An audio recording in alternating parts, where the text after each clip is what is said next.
Today we are going to talk about the types of the communication etiquettes we have to follow. देखो digital communication includes email, texting, instant messaging, talking और cell phones. मतलब जब आप communicate करते हो digitally की बात की जाए तो जैसे आपने किसी को मैसेज किया, किसी को टेक्स्ट मैसेज भेजे, आपने व्हाट्सएप पे मैसेज कर दिया, टॉक आप सेल फोन से बात कर रहे हो, ऑडियो वीडियो कॉन्फ्रेंस हो रहा है, पोस्टिंग फॉरम्स कर, सभी जो कम्युनिकेशंस होते हैं, इस कम्युनिकेशंस के दरमियान हमें कुछ रूल्स एंड रेगुलेशंस मतलब कुछ एटिक्वेट्स को फॉलो करने होते हैं। और ये एटिक्वेट्स क्या हैं? जैसे कहता है कि कम्युनिकेशन एटिक्वेट्स जो हैं उसमें सबसे पहला पॉइंट आता है आपका, this is called be precise. Second is be polite. जब आप बी प्रिसाइज की बात करते हो तो यहाँ पे आता है कि you have to respect your time, you have to respect the data limits. अभी क्या मतलब क्या है रिस्पेक्ट टाइम और respect the data limits? Be polite का क्या मतलब है, बी क्रेडिबल का क्या मतलब है? देखिए, बी प्रिसाइज का मतलब होता है कि कभी किसी के टाइम को वेस्ट नहीं करना है। मतलब आप अगर कोई इंफॉर्मेशन उसे देना चाह रहे हो या बता रहे हो तो उसे अननेसेसरी या अननेसेसरी कमेंट्स और ईमेल्स करके उसका टाइम को बर्बाद नहीं करना चाहिए। इन फर्दर कि आप उसे प्रॉपर रिस्पॉन्स प्रोवाइड कीजिए इंस्टेंटली। आपको जो भी रिस्पॉन्स देना है इंस्टेंट रिस्पॉन्स दीजिए उसे, ठीक है, ताकि वो अपने और दूसरे काम की ओर देख सके।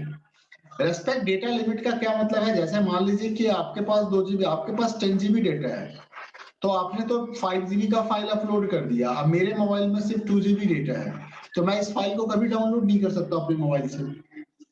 Getting my point? कि आपके पास 10 GB डेटा था, आपने 5 GB का फाइल अपलोड कर दिया, मेरे पास 2 GB डेटा ही होता है मेरे फोन में, तो I am not able to download your file.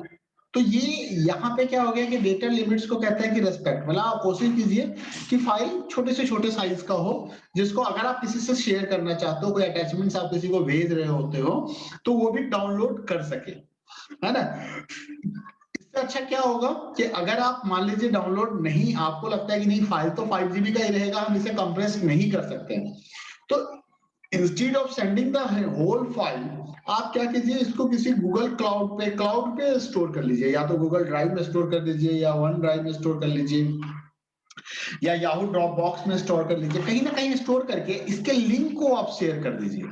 Link share करने के बाद क्या होगा कि उसके लिए डेटा डाउनलोड वो अपने सुविधा अनुसार जहां भी वाईफाई का कनेक्शन रहेगा वो अपना डाउनलोड कर लेगा। कुछ ऐसा काम वो कर सकता है। Be polite. पोलाइट का मतलब क्या है यहाँ पे कि we have to chat in a proper way, whether the communication is synchronous means happening in real time or asynchronous like email, forum, post. Now these words you have to remember that sometime you maybe get the questions कि synchronous का क्या मतलब होता है, उसके example दो। तो synchronous का मतलब हो गया रियल टाइम कम्युनिकेशन, जैसे आप चैट करते हो, ऑडियो वीडियो कॉल्स करते हो। एसिंक्रोनस का मतलब क्या हो गया, जैसे आप ईमेल करते हो, फोरम पोस्ट करते हो, कमेंट्स करते हो। वन वे कम्युनिकेशन हो रहा होता है, यहाँ पे टू वे कम्युनिकेशन इंस्टेंट हो सकता है। We should be polite and non aggressive. मतलब हमें पोलाइट भी होना है और हमें नॉन एग्रेसिव भी रहना है in our communication. And we should avoid the abusing language, means कुछ ऐसे वर्ड या ऐसे लैंग्वेज का इस्तेमाल हमें नहीं करना है। अगर हम किसी चीज से एग्री नहीं करते हैं तो नहीं करते हैं, हमें उससे क्या फर्क पड़ता है। If even we don't agree with the other points, ऐसा नहीं कि हम एग्री नहीं करते हैं तो हम उसे कुछ भी कह देंगे। No, you couldn't get this licence कि आप कुछ भी कह दीजिए उसे अगर आप एग्री नहीं करते हो। क्रेडिबल। क्रेडिबल का मतलब क्या है कि जब कभी भी आप किसी चीज पे कमेंट करते हो, when should you cautions while making a comment. आप किसी के ऊपर कमेंट करते हो, आप किसी को रिप्लाई करते हो, आप किसी को ईमेल करते हो, आप किसी फोरम पे पोस्ट करते हो, ठीक है, तो यहां से आपकी क्रेडिबिलिटी डिसाइड होती है। Decide our credibility over a period time, that is how we decide to follow some particular persons forum post while ignoring post of other members. So on various discussion, we usually try to go through the previous comments of the person, judge their credibility before relying on that person's comments। मतलब normally क्या होता है ना, कोई भी जैसे मान लो आप अमेजन पे जाते हो अभी, और आपने किसी प्रोडक्ट को सर्च किया अमेजन पे, आपने क्या किया, किसी प्रोडक्ट को सर्च किया। सर्च करने के बाद आप सीधा प्रोडक्ट परचेज नहीं करते हो, आप क्या करते हो, उसके रिव्यू को देखते हो। और रिव्यू में आप क्या करते हो, आप 5 स्टार वाले रिव्यू को भी देखते हो, ये कई बार पेड रिव्यूज होते हैं, और सिंगल स्टार वाले रिव्यू को भी आप देखते हो, जो नॉर्मली रियल रिव्यू होते हैं, एक्चुअल रिव्यू होते हैं। ये पेड रिव्यू तो ऐसे होंगे नहीं जो नेगेटिव कमेंट्स करवाएगा, है ना। हाँ, किसी दूसरे कंपनी के द्वारा किया जा सकता है, दैट इज डिफरेंट थिंग। लेकिन यहाँ पे क्या होता है कि हम ऑब्जर्व करते हैं, हम देखते हैं कि ये प्रोडक्ट कितना क्रेडिबल है, मतलब इस प्रोडक्ट को लिया जा सकता है ही नहीं, देता किसके बेसिस पे, इस रिव्यू के बेसिस पे। तो वही चीज है कि जो भी चीज आप पोस्ट करते हो, मेल करते हो या कोई चीज आप किसी को भेजते हो ना, तो वो आपकी क्रेडिबिलिटी को डिसाइड कर रहा होता है कि आप कितने क्रेडिबल है। आपके कमेंट्स, आपके मैसेजेस के द्वारा उसको आइडेंटिफाई किया जाता है। तो कम्युनिकेशन एटिक्यूट्स के अंदर हमें क्या क्या देखने को मिला? हम बी प्रिसाइज, मतलब आप लिमिटेड रहे, टाइम को रिस्पेक्ट कीजिए, डेटा लिमिट्स को रिस्पेक्ट कीजिए, पोलाइट रहिए और क्रेडिबल बनिए। नेक्स्ट आता है आपका social media etiquette. Social media का मतलब हो गया जब आप फेसबुक, व्हाट्सएप, ट्विटर पे काम कर रहे हो, तो इंस्टाग्राम और पिंटरेस्ट और यूट्यूब पे काम कर रहे हो, तो इन करंट डिजिटल एरा हम क्या, हम सभी लोग कई तरह के सोशल मीडिया से जुड़े हुए हैं। सबसे ज्यादा अगर सोशल मीडिया का नाम ले तो सबसे पहले हमें फेसबुक की याद आती है, गूगल की याद आती है, ट्विटर इंस्टाग्राम की याद आती है, यूट्यूब की याद आती है। तो सोशल मीडिया क्या है आज के समय में? Social media are the website और application that enable their users to participate in social networking by creating and sharing content with the other community. मतलब यहाँ पे हम क्या कर रहे हैं, हमें ये वेबसाइट या फैसिलिटी प्रोवाइड करती है कि हम लोगों को पोस्ट भेज सकते हैं, हम अपने आइडियाज को एक्सप्रेस कर सकते हैं, ठीक है। हम एक दूसरे से कम्युनिकेट करते हैं, हम एक दूसरे को कुछ रिप्लाई करते हैं, कोई किसी को मैसेज कर रहा होता है, कोई कुछ पोस्ट करके बता रहा होता है कि I am in this condition and I am in that condition, ठीक है। तो यहाँ पे क्या है कि ऐसे प्लेटफॉर्म जो सोशल मीडिया प्लेटफॉर्म है वो हमें एक चीज के लिए इंकरेज करती है, और वो इंकरेज क्या करती है कि आप शेयर करो, आप अपने थॉट्स को शेयर करो, अपने एक्सपीरियंसेस को शेयर करो, अपने पोस्ट के थ्रू, पिक्चर्स के थ्रू, है ना। तो आप इस तरीके से क्या होता है, डायरेक्टली और इनडायरेक्टली आप कई लोगों से कनेक्ट हो जाते हो, है ना। तो जब आप कई लोगों से कनेक्ट हो जाते हो तो आपके द्वारा किया गया पोस्ट या आपके द्वारा की भेजा गया मैसेज या चैट, कई बार ऐसा भी हो सकता है कि वो बहुत लोगों के पास चला जाता है, लेकिन अगर उसका बैड इंपैक्ट होना शुरू हो गया तो। So this is why the impact on audio social media has grown exponentially. मतलब वो इतना तेजी से फैलता है कि आप उम्मीद नहीं लगा सकते हो, आप सोच भी नहीं सकते हो कि आपके द्वारा भेजा गया पोस्ट पता नहीं इस आदमी के द्वारा देखा गया और इस आदमी के द्वारा देखा गया जिसको आप कभी नहीं जानते होंगे। तो ऐसे कई सारे लोग हैं जो आपके पोस्ट को देख रहे होते हैं। तो यहाँ भी हमें कुछ एटिक्यूट्स को फॉलो करने होते हैं। यहाँ भी हमें किस चीज का ध्यान रखना होता है? एक तो अपनी सेफ्टी के लिए हमें सिक्योर होना होता है, ठीक है। हमें रिलायबल बनना होता है। सिक्योर होने का मतलब होता है कि आप जो भी पासवर्ड यूज कर रहे हो उस पासवर्ड को प्रॉपर्ली यूज करो, प्राइवेसी सेटिंग को कभी मत भूलो, अपने प्राइवेसी सेटिंग को हमेशा करके रखो।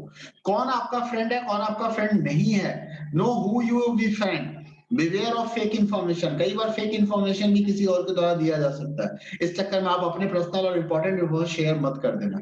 ये पॉइंट मैंने कई बार कहा है कि इंटरनेट की दुनिया में या सोशल मीडिया पे या कहीं भी कभी भी कुछ पोस्ट करते हो तो थिंक बिफोर यू अपलोड। कुछ भी अपलोड करने से पहले सोचो, उसके बारे में सोचो कि वो अपलोड करना है या नहीं करना है।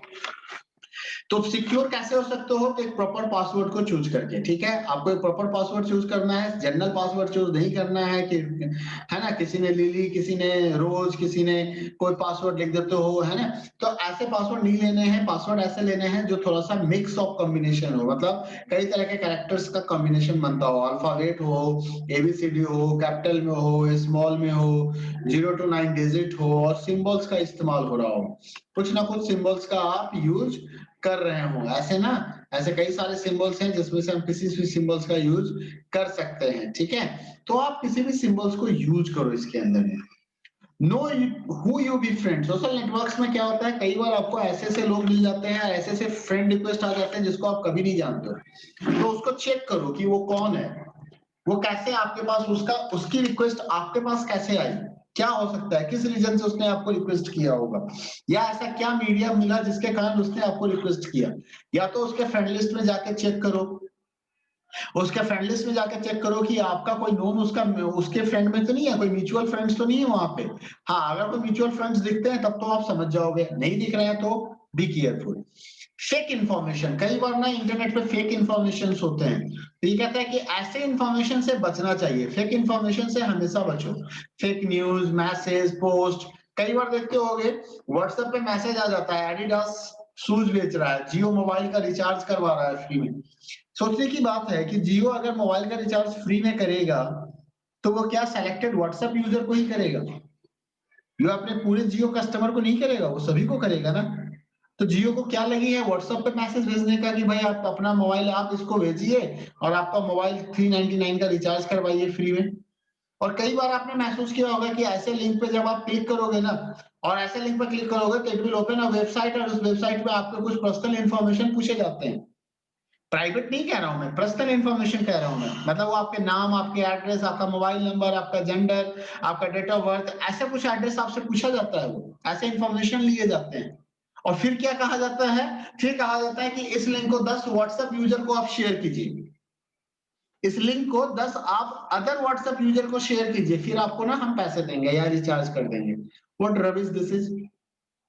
तो ऐसे मैसेज अगर कई बार आए ना, इस तरह का कोई भी मैसेज आता है जो कहता है कि ये हो रहा है, ये हो रहा है, तो प्लीज अवॉइड दिस। उसको तो आगे तो बढ़ाओ ही नहीं, उसके चैन को सबसे पहले ब्रेक करने की जरूरत है। या उसको फिर चेक कर लो जियो की साइट पे जाके, उस कंपनी के साइट पे जाके चेक कर लो कि is it really they are offering such types of the offer. तो इन चीजों को समझना है और ये डिसाइड करना है कि कौन सा न्यूज ओके है, कौन सा न्यूज जेन्युइन है, कौन सा फेक है, क्या आपको शेयर करना चाहिए, किस चीज पे ब्लाइंडली बिलीव करना चाहिए, नहीं करना चाहिए। मेरे हिसाब से तो किसी भी चीज पे ब्लाइंडली बिलीव नहीं करना चाहिए, है ना। We should apply our knowledge and experience to validate such news and message और पोस्ट। रिलायबल मैंने पहले बताया, रिलायबल का मतलब क्या होता है, किसी भी चीज को अपलोड करने से पहले 20 बार सोचिए। आपने अपने 4 दोस्तों के साथ फोटो स्नैप लिया है, अब इसमें अलग अलग दोस्त हैं, कोई चाहता है कि इस फोटो को व्हाट्सएप पे फेसबुक पर डाल दे, कोई चाहता होगा कि नहीं नहीं डाले, तो आपको उसके भरोसे को मेंटेन करना होगा। Think before uploading anything, be upload anything on the social media. अच्छा आजकल क्या लोगों का ट्रेंड बना हुआ है, हाँ भाई तो क्या तो हमारा टूर का प्लान बन गया। 10 दिन पहले ही हमने फेसबुक पे मैसेज डाल दिया, I got flight ticket and I am going on this, ठीक है, गोवा टूर पे जा रहे हैं। उसके बाद क्या हो गया, जिस दिन निकल रहे हैं तो ताला लगाने का भी फोटो खींच के डाल दिया, कार कार को टैक्सी किराए पे लिया उसका भी फोटो डाल दिया, एयरपोर्ट पहुंच गए तो उसका भी फोटो अपलोड कर दिया, ठीक है, फ्लाइट में बैठ गए तो उसका भी फोटो अपलोड कर दिया। अब यहाँ बैठा हुआ जो आदमी है जिसको पता चल रहा है, अच्छा अच्छा मिस्टर चौबे जी घूमने गए हैं, नो प्रॉब्लम, ये मिस्टर चौबे जी के घर पे पहुंच गया। Now he is at the mister Choubey house और वहां से उसको जो जो चीज उसके पसंद की थी वो लेके निकल लेता है। तो that is also happening with you कि don't try to share every moment information to on the internet or social media because you can't know about this कि who is your friend and who is your not a friend but looks like a friend, तो आप decide नहीं कर पाओगे इस चीज को, ठीक है। और ये सेंसिटिव और कॉन्फिडेंशियल, और कब कौन सा इंफॉर्मेशन कौन सा डेटा किसके काम आ जाएगा ये कहना मुश्किल है, तो इन चीजों का हमें ख्याल रखना है। What is the next? The next is the data protection. अब ये data protections का मतलब क्या है, अभी हम बात कर रहे थे डेटा सिक्योरिटी के बारे में, अभी हम बात कर रहे थे रिलायबिलिटी के बारे में, ठीक है। मतलब आखिर क्या है, हम डेटा को क्यों सिक्योर करना चाहते हैं, क्योंकि data is the most important component. Time के हिसाब से डेटा का बहुत इंपॉर्टेंट होता है, टाइम के हिसाब से डेटा का बहुत इंपॉर्टेंट होता है, डेटा का इंपॉर्टेंस हमेशा टाइम पे होता है। और अगर उस टाइम पे वो डेटा अवेलेबल नहीं हो रहा है या उस टाइम पे वो डेटा को अवेलेबल नहीं कराया गया तो फिर डेटा का कोई यूज नहीं रह जाता है। जिस पर्पस के लिए डेटा बनाया गया वो पर्पस ही फुलफिल नहीं हो तो डेटा का क्या काम है। तो कहता है कि ऐसे सिचुएशन से बचने के लिए, ऐसे एम्बैरेसमेंट से झेलने से बचने के लिए आपको अपने डेटा को प्रोटेक्ट करना पड़ेगा।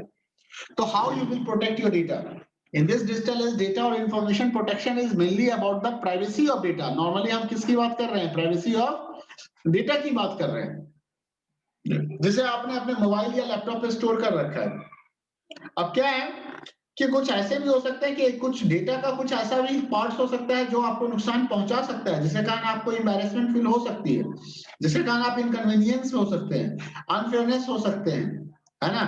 तो एक ब्रीच और कंप्रोमाइज, मतलब किसी ने आपके उस इंफॉर्मेशन को चुरा लिया या उसको किसी तरह से मैनिपुलेट करके निकालने में कामयाब हो पाया तो आपको ये सारी प्रॉब्लम झेलनी पड़ सकती है। तो this types of the data is known as the sensitive data, उसको हम क्या कहते हैं, सेंसिटिव डेटा कहते हैं। ऐसे डेटा जिससे कि हमारे स्टेटस पे असर पड़ता हो, हमारे हेल्थ पे असर पड़ता हो, हमारे एनवायरनमेंट पे असर पड़ता हो, हमारे सोसाइटी पे असर पड़ता हो, this types of data is called sensitive data. अब सेंसिटिव डेटा में क्या क्या आता है, बायोमेट्रिक्स, हेल्थ, फाइनेंशियल, ठीक है, and personal documents, some images, audio और वीडियो, ये सब किस में आते हैं, सेंसिटिव डेटा में आते हैं, है ना। कुछ आपके बैंक के रिलेटेड इंफॉर्मेशन, एटीएम कार्ड और उसका पिन नंबर, हेल्थ, आपकी तबीयत से संबंधित बातें, है ना, और आपका बायोमेट्रिक्स इंफॉर्मेशन, तो इन चीजों को सिक्योर करना होगा। तो privacy of sensitive data can be implemented by encryption. Encryption क्या होता है, इंक्रिप्शन का मतलब हो गया कि आपने एबीसी लिखा और ये मैसेज आगे जाके इस तरीके से कन्वर्ट हो गया, इस तरीके से कन्वर्ट हो गया कि ये क्या कहलाएगा, इंक्रिप्ट कहलाएगा। ऑथेंटिकेशन, आप ऑथेंटिकेट कर सकते हो, जब कोई आपके सिस्टम को एक्सेस करे, आपके कंप्यूटर को एक्सेस करे, तो उसे कोई पासवर्ड डालना पड़ेगा, और कुछ अदर सिक्योर मेथड्स, ठीक है। और ये सारी चीजों की जरूरत क्या है, क्यों है, ताकि आप इस चीज को इंश्योर कर सको कि जो डेटा एक्सेस किया जा रहा है वो सिर्फ ऑथराइज्ड पर्संस के द्वारा ही इशू किया जा रहा है, या जिसको आप चाहते हो कि आप चाहते हो कि जिसके साथ शेयर हो, आपने उसी के साथ शेयर किया है, तो इसके लिए हमें डेटा को प्रोटेक्ट करना पड़ता है। All over policies, laws, this policies are legal documents, guidelines to the user, processing, storage and transmission sensitive information. अब इसके लिए क्या है, हमारे पास लॉज है, पॉलिसीज है हमारे पास। इंडियन आईटी एक्ट के तहत हमारे पास कई तरह के रूल्स एंड रेगुलेशन, लॉज होते हैं जो हमें इस तरह का प्रोटेक्शन प्रोवाइड करते हैं, हमें राइट्स देते हैं। And this policies are legal documents that provide the guidelines to the user, processing, okay, storage and transmission of sensitive information, इन सबका वो ख्याल रखता है। कौन? आपका आईटी एक्ट। तो आइए देखते हैं हमारे पास कौन कौन सी प्रॉपर्टी मतलब राइट्स हैं और क्या क्या पॉलिसीज हैं गवर्नमेंट्स के, जिससे हम अपनी डेटा को सिक्योर कर सकते हैं। The first is called intellectual property right. सबसे पहला क्या है, इंटेलेक्चुअल प्रॉपर्टी राइट। क्या होता है इंटेलेक्चुअल प्रॉपर्टी राइट? देखो, when someone owns a house or motorcycle, we say that the person owns the property। मतलब जो वो प्रॉपर्टी जो आपने डिजाइन किया है, जो आपने बनाया है, जो आपके द्वारा डेवलप किया गया है, ठीक है। Similarly someone come out with a new idea, अगर किसी के पास कोई नया आइडिया आ रहा है, तो ये जो नया आइडिया है वो उस पर्सन का क्या कहलाएगा? This is known as the intellectual property. This is called intellectual property. Maths में 10 क्वेश्चंस थे और 10 के 10 क्वेश्चन क्लास में सॉल्व नहीं हुए, लेकिन एक क्वेश्चन एक्स ने, एक क्वेश्चन वाई ने, एक क्वेश्चन जेड ने सॉल्व कर दिया उसको, समझ लो। तो आपने सॉल्यूशन उसका डेवलप किया है, आपने उसका सॉल्यूशन डेवलप किया, तो वो आपका क्या बनेगा? इंटेलेक्चुअल प्रॉपर्टी बनेगा। Intellectual property is refers to the invention, literary, artistic expressions, design, symbols, names, logos, इन सब को इंटेलेक्चुअल प्रॉपर्टी में रखा जाता है। और ownership of such property always lies with the creator. जो एक्चुअल क्रिएटर है ना, वही मालिक है उसका, या फिर जो इंटेलेक्चुअल प्रॉपर्टी को होल्ड कर रहा है, जो होल्डर है, जो होल्डर है। दिस इनेबल्स द क्रिएटर और copyright owner to earn recognitions और financial benefit by using their creation और इन्वेंशन। और इस राइट्स के कारण उनको एक फैसिलिटी मिल जाती है कि जिस चीज का उन्होंने डेवलपमेंट किया, उस चीज की मदद से वो या तो रिकॉग्निशन गेन करेंगे, या तो उनको रिकॉग्नाइज किया जाएगा, या वो मॉनेटरी बेनिफिट लेंगे, उन्हें पैसे का फायदा होगा, ठीक है। और किस तरीके से होगा, कहां होगा, कैसे करेंगे, ये उनके राइट्स में आता है। There are some more intellectual property rights. ये तो इंटेलेक्चुअल प्रॉपर्टी राइट्स के अंदर क्या क्या आते हैं? The first thing is the copyright, second is the patent, third is the trademark. What is the meaning of the copyright?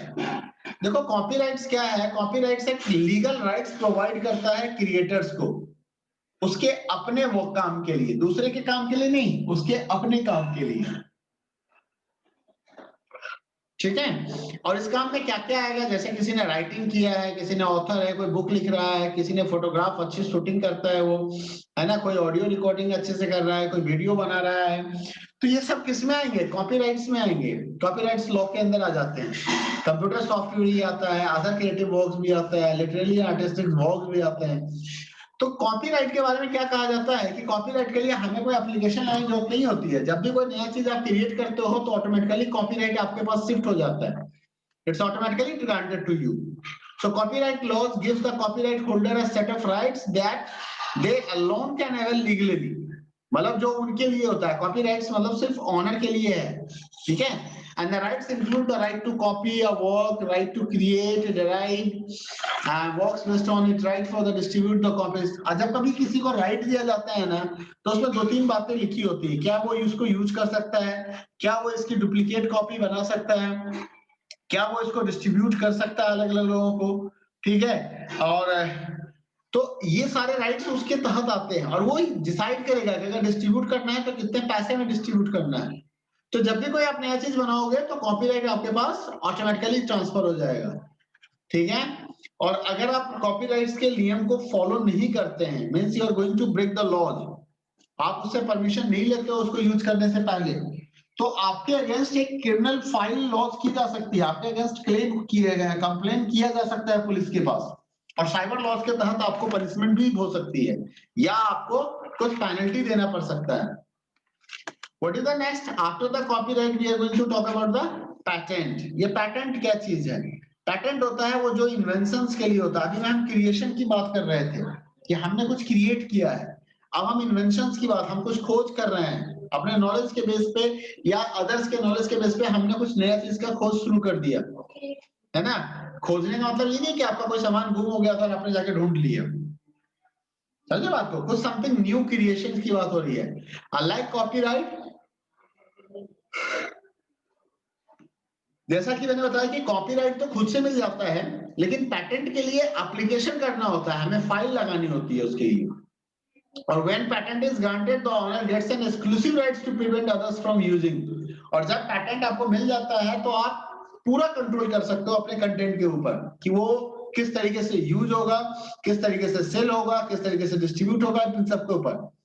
Patent give full control to the patentee to decide whether or how the inventions can be used by others. तो यहाँ पे क्या है कि patent इस चीज को बिल्कुल क्लियरली मेंशन करके रखता है कि अगर जो सामान आपने बनाया है उससे दूसरे को क्या फायदा होने वाला है, ठीक है।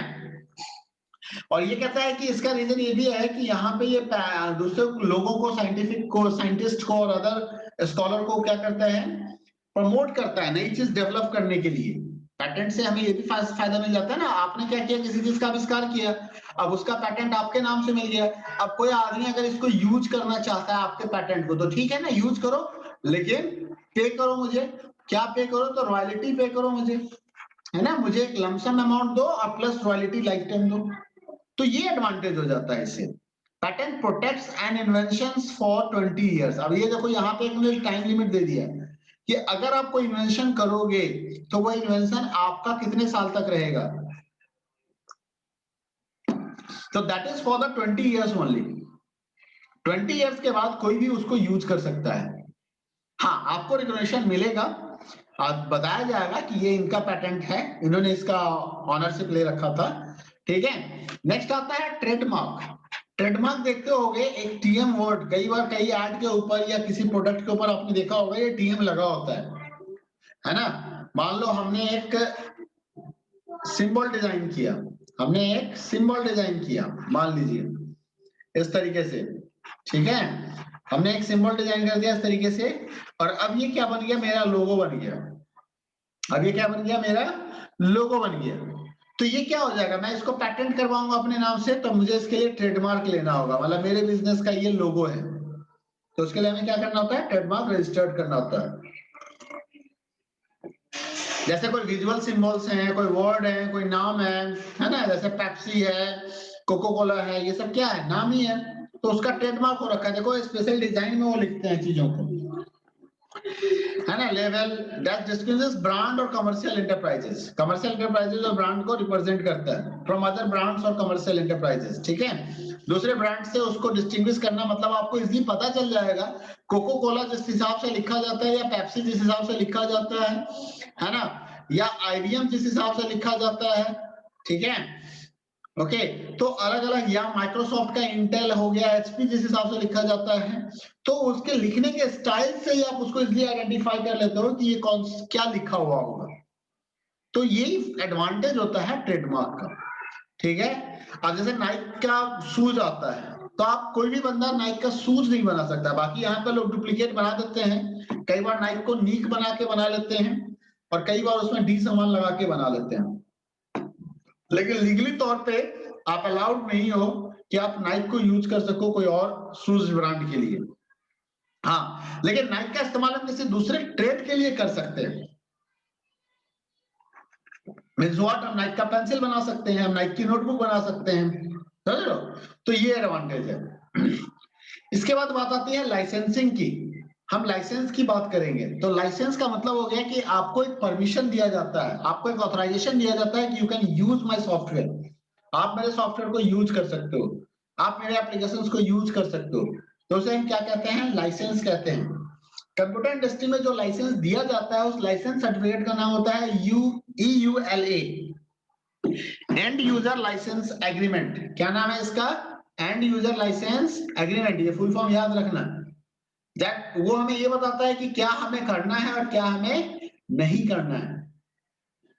ठीक है, तो अभी क्योंकि हम सॉफ्टवेयर की बात करेंगे, तो सॉफ्टवेयर के केस में जब हम बात करते हैं तो लाइसेंस का मतलब एक कॉन्ट्रैक्ट हो गया, परमिशन हो गया, एक एग्रीमेंट हो गया आपके और क्रिएटर के बीच में, आपके और क्रिएटर के बीच में। ठीक है, क्रिएटर कौन? जिसने डेवलप किया उस कंसेप्ट को, या जिसके पास उसकी ओनरशिप है, तो वहां से आप क्या करोगे? लाइसेंस लोगे। अब आपको जब लाइसेंस मिलेगा तो लाइसेंस में कई तरह के रूल रेगुलेशंस होते हैं। एक लाइसेंस कहेगा कि ठीक है आप मेरे सॉफ्टवेयर को यूज कर सकते हो लेकिन इंस्टॉल नहीं कर सकते हो, मतलब वो ऑटो इंस्टॉल होगा इंटरनेट के थ्रू। दूसरा कहेगा यूज करो, इंस्टॉल करो, मॉडिफाई भी करो, डिलीट नहीं करने देंगे। समझ लो।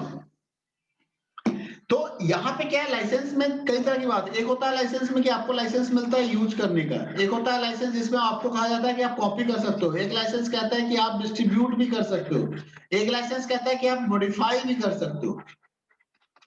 तो नॉर्मली जो भी कॉपीराइट सॉफ्टवेयर होते हैं, है ना, कॉपीराइट सॉफ्टवेयर होते हैं जिसके लिए आपको लाइसेंस लेना पड़ता है, ठीक है, ऐसे सॉफ्टवेयर के लिए हमें लाइसेंस की रिक्वायरमेंट है, और बिना लाइसेंस अगर आप उसको यूज करोगे तो you are using the pirated copy. तो वहां ऐसे केस में आपके ऊपर केस भी हो सकती है। जैसे आप माइक्रोसॉफ्ट यूज कर रहे हैं, माइक्रोसॉफ्ट का लाइसेंस वर्जन आपने नहीं लिया हुआ है, तो वी ऑल आर विक्टिम। तो इस चीज को हमें ध्यान रखना है। और लाइसेंस एक लीगल टर्म्स है जो ये बता रहा होता है कि ये प्रोडक्ट इसने बनाया है और इसने वाई को पर्टिकुलर मान लो ₹300 पे यूज करने का परमिशन दे दिया है। तो software licence is a agreement that provides the legal binding guidelines pertaining to the authorised use of the digital material. मतलब आपको लाइसेंस का मतलब आपको एक डॉक्यूमेंट्स मिल गया जिससे कि आप उसका प्रॉपर इस्तेमाल कर सकते हो, यूज कर सकते हो।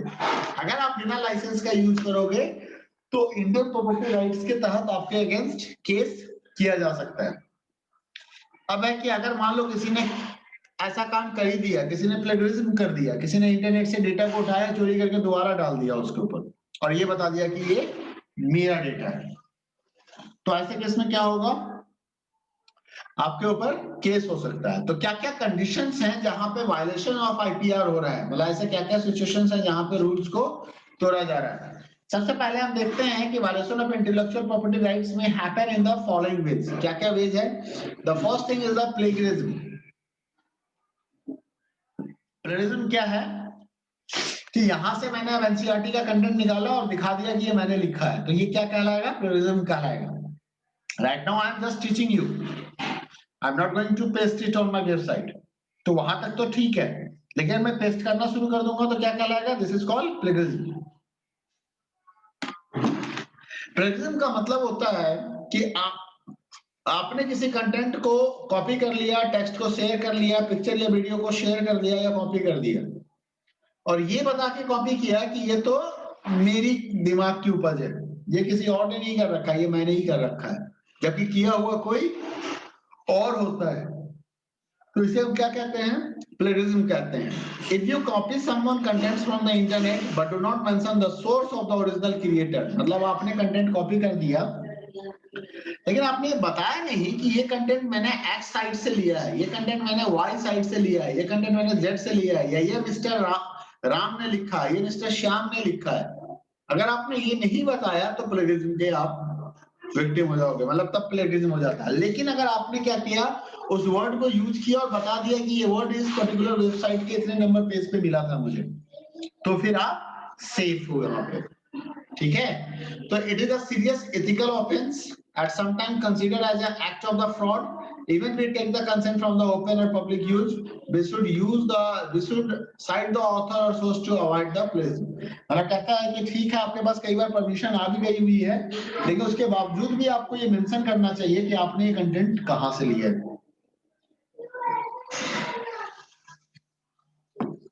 ओके, चलो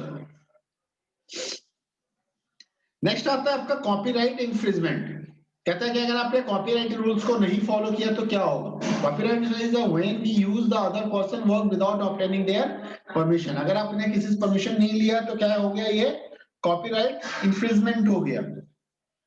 कंटेंट को आपने बिना परमिशन यूज कर दिया तो प्लेगियरिज्म हो गया और कॉपीराइट इंफ्रिंजमेंट भी बनता है यहाँ पे। देयर परमिशन टू यूज और we have not paid for it, मतलब आपने उससे परमिशन लिया कि आप पे करोगे लेकिन आपने पे भी नहीं की। ठीक है। अब जैसे कि इंटरनेट पे जाते हो ना, आप कई बार गूगल करते हो, कोई इमेज सर्च करते हो, तो इमेज तो आपको मिल जाती है, लेकिन जब आप इमेज को सर्च करते हो गूगल पे, जैसे कि मान लीजिए मैं यहाँ पे गूगल में आता हूँ, ठीक है, मैंने यहाँ पे गूगल खोला और मैं यहाँ पे कंप्यूटर लिख देता हूँ सिंपल, ठीक है, और मैं चला जाता हूँ यहाँ पे इमेज में। अब ये जो इमेज दिख रहे हैं, मैंने किसी इमेज पे क्लिक किया और यहाँ आ जाओ, यहाँ पे देखो एक मैसेज आएगा, कॉपीराइट इमेजेस में बी सब्जेक्ट टू कॉपीराइट। आप यहाँ देख सकते हो कि यहाँ पे दिखा रहा है कि इमेजेस में बी सब्जेक्ट टू कॉपीराइट, मतलब ये जो इमेज है वो कॉपीराइट इमेज हो सकते हैं। हो सकता है किसी ने इसको कॉपीराइट ले रखा होगा, या जिस साइट के थ्रू ये इमेज आ रहा है उस साइट ने बताया नहीं कि इस इमेज को कोई भी यूज कर सकता है। अब यहाँ पे देखो नहीं आ रहा है ऐसा कोई मैसेज, इस जगह पे ऐसा कोई मैसेज नहीं आ रहा है, नहीं आ रहा है ना, सब्जेक्ट टू कॉपीराइट, इमेजेस में भी सब्जेक्ट टू कॉपीराइट। तो अब सवाल उठता है कि हम कैसे चेक करें बिना कॉपीराइट के कंटेंट को। तो इसके लिए आपको क्या करना होगा, टूल्स पे जाना होगा। टूल्स पे जब आप क्लिक करोगे तो इसके नीचे देखो ये ऑप्शन आ जाएगा, साइज, कलर, टाइप, टाइम और यूजर्स राइट्स। इस पे जाके लिखो commercial and other licence, creative common licence, जब ये ऑल दिखा रहा है ना, सीसी लाइसेंस मतलब हो गया क्रिएटिव सीसी लाइसेंस, अभी बताएंगे क्या होता है। ये हो गया क्रिएटिव कॉमन लाइसेंस, है ना, कि कोई भी यूज कर सकता है यहाँ पे। कमर्शियल एंड अदर लाइसेंस, क्या कमर्शियल पर्पस के लिए, अदर पर्पस के लिए आप यूज कर सकते हो या नहीं कर सकते हो। अब देखते हैं इस इमेज में हमें क्या लिखा हुआ आ रहा है, वांट टू नो क्रेडिट। अब देखो इसने क्या किया है, ये इमेज कहां से लिया गया, आई स्टॉक से लिया गया। क्रिएटर कौन है, तो ये है, और क्रेडिट किसको दे रहा है, तो गेटी इमेज कंपनी को दे रहा है। तो यही चीज कहा जाता है कि अगर आप किसी के डेटा को यूज कर लिए ना और आपने परमिशन नहीं लिया तो एटलीस्ट आप बता दो कि ये इंफॉर्मेशन मैंने यहां से लिया है। ठीक है, तो this is about the copyright infringement. So now I am going to end the class.